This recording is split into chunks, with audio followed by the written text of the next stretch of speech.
So hello guys, welcome back to our channel study philia education.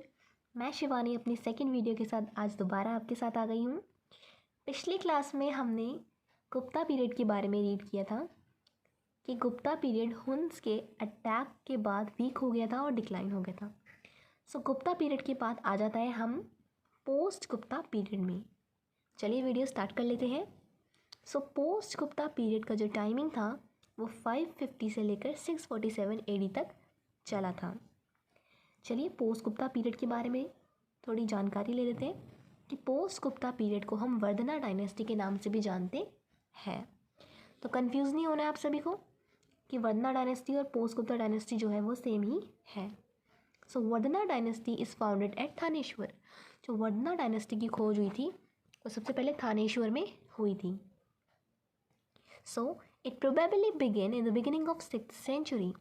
जैसे कि Gupta period की जो बिगिनिंग थी वो 4th सेंचुरी में हुई थी, उसी तरीके से पोस्ट गुप्ता पीरियड की जो बिगिनिंग थी वो 6th सेंचुरी में हुई थी। Is that clear? So first important ruler of post Gupta period is Prabhakar Vardhana. तो जो सबसे पहला रूलर पोस्ट गुप्ता पीरियड का था वो प्रभाकर वर्धना था और उनका जो टाइम पीरियड था वो 580 से लेके 605 तक था। तो जहाँ तक सभी बच्चों को क्लियर है। लेकिन प्रभाकर वर्धना का जो भाई था जिसका नाम था राज्यवर्धना। अब आ जाते हैं, अब आपका सेकंड रूलर था राज्यवर्धना जो कि प्रभाकर वर्धना के ही भाई थे। उनका जो टाइम पीरियड था वो 605 से लेकर 606 तक चला।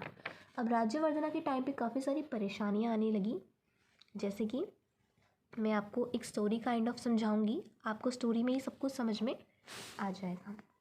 सो राज्यवर्धना की एक सिस्टर थी जिनका नाम था राज्यश्री। सो यहाँ पर अब सबसे फर्स्ट पॉइंट पे लिखा है कि जो उनकी सिस्टर थी उनका नाम था Rajyashri. Sister's husband was Grahavarman. तो राजश्री के एक पति थे जो कि कन्नौज के रूलर थे, उनका नाम था ग्राम्बरम। ठीक है, सो राजश्री उनकी वाइफ थी। ओके, पर दूसरी ही और देवगुप्ता जो कि रूलर थे मालवा के और शशांका जो कि रूलर थे वेस्ट बंगाल की, उन दोनों ने आपस में अलाइंस कर ली। दैट मीन्स उन दोनों ने आपस में संधि करी और राज्यश्री के हस्बैंड ग्राम्बरम को उन्होंने मार दिया। जैसे ही ये बात राज्यवर्धन को पता चली कि उनके हस्बैंड को, उनकी सिस्टर के हस्बैंड को उन्होंने मार दिया है, उनकी सिस्टर को जेल में बंद कर दिया है, तो वैसे ही राज्यवर्धन ने देवगुप्ता को मार दिया। लेकिन जैसे ये बात शशांक को पता चली तो शशांक ने राज्यवर्धन को मार दिया। लेकिन राज्यवर्धन के जो छोटे भाई थे उनका नाम था Harshavardhana. So third ruler post Gupta period की आपकी है हर्षवर्धना। आई होप यहाँ तक आप सभी को क्लियर हो गया होगा। ओके ग्रेट, अब हम वीडियो को आगे बढ़ा लेते हैं। तो हर्षवर्धन का जो दूसरा नाम था उनका नाम था शिलादित्य। हर्षवर्धन का जो दूसरा नाम था वो था शिलादित्य। अब हर्षवर्धन ने बदला लेना था अपने बड़े भाई का। Is that clear? तो हर्षवर्धन ने शशांक को धक्के मार के कन्नौज से निकाला और कन्नौज का जो सारा एरिया था अब हर्षवर्धन के कंट्रोल में था। इसीलिए he is the most important king of the north. उस टाइम के सबसे इम्पॉर्टेंट किंग कौन थे? हर्षवर्धन। अपने भाई की मौत का उन्होंने बदला लिया शशांक से और शशांका के पूरे कन्नौज के एरिया में उन्होंने कब्ज़ा कर लिया और मगध के एरिया में भी उन्होंने कब्ज़ा कर लिया। ओके, हर्षवर्धन के टाइम पे कोर्ट पॉइंट कौन थे?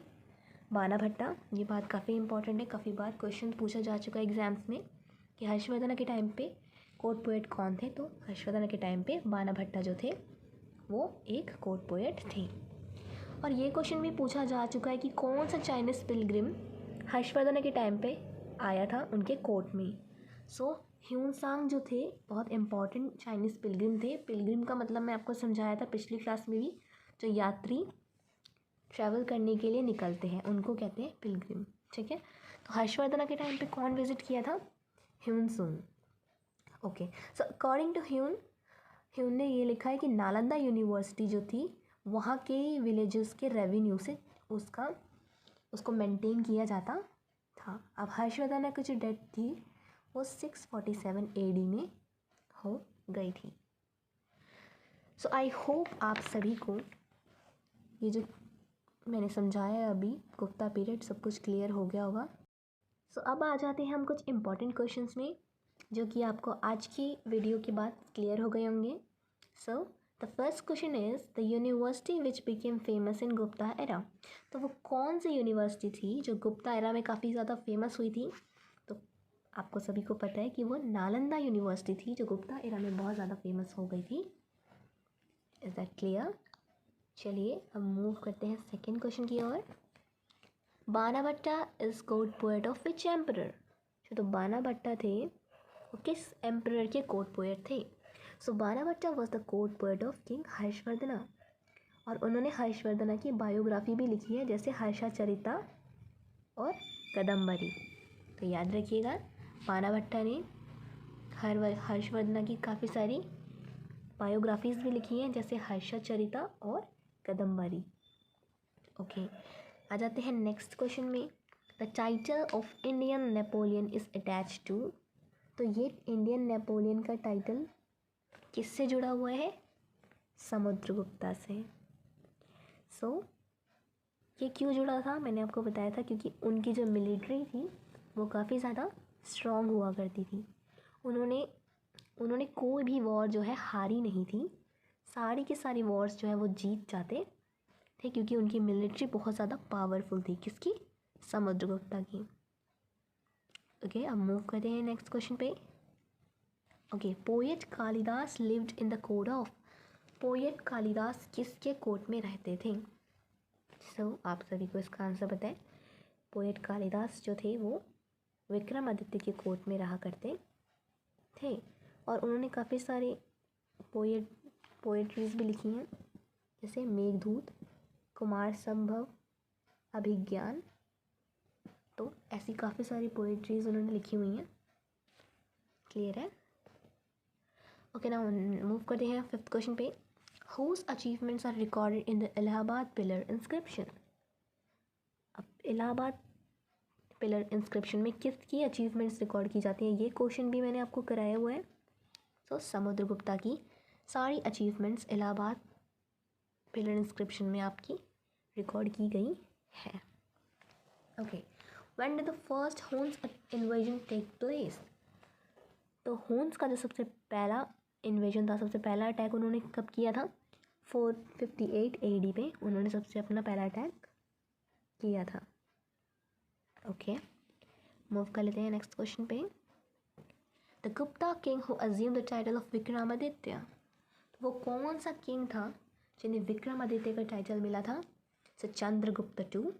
चंद्रगुप्ता टू वो किंग थे जिनको विक्रमादित्य का टाइटल दिया गया था। ओके आई होप आप सभी को इन सारे क्वेश्चंस के आंसर आ रहे होंगे क्योंकि मैंने ये सारी चीज़ें कवर करी हैं। Okay so the ninth question is who was the court poet of Harsha. अब हर्षा का कोर्ट पोएट कौन था? Banabhatta. Okay now the 10th question is who was the Chinese pilgrim visited India during Harshavardhan period. तो हर्षवर्धन पीरियड में वो कौन सा चाइनीज़ पिलग्रिम था जो कि इंडिया आया था? वो है आपका ह्यूनसांग। अभी मैंने एंड में ये आपको पढ़ाया है। ओके अब बात कर लेते हैं कुछ हाइलाइट्स की।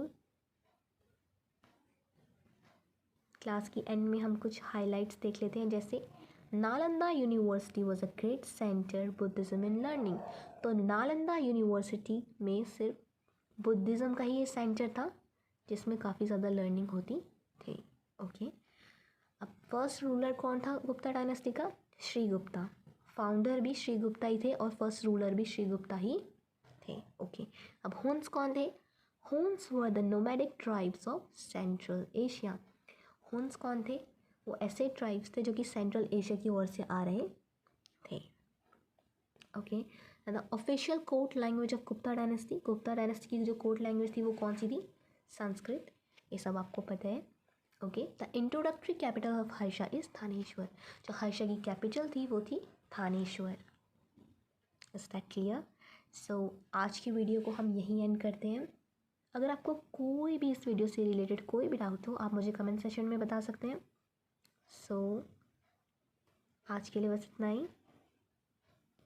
Thank you. अपना ख्याल रखिएगा। Bye bye.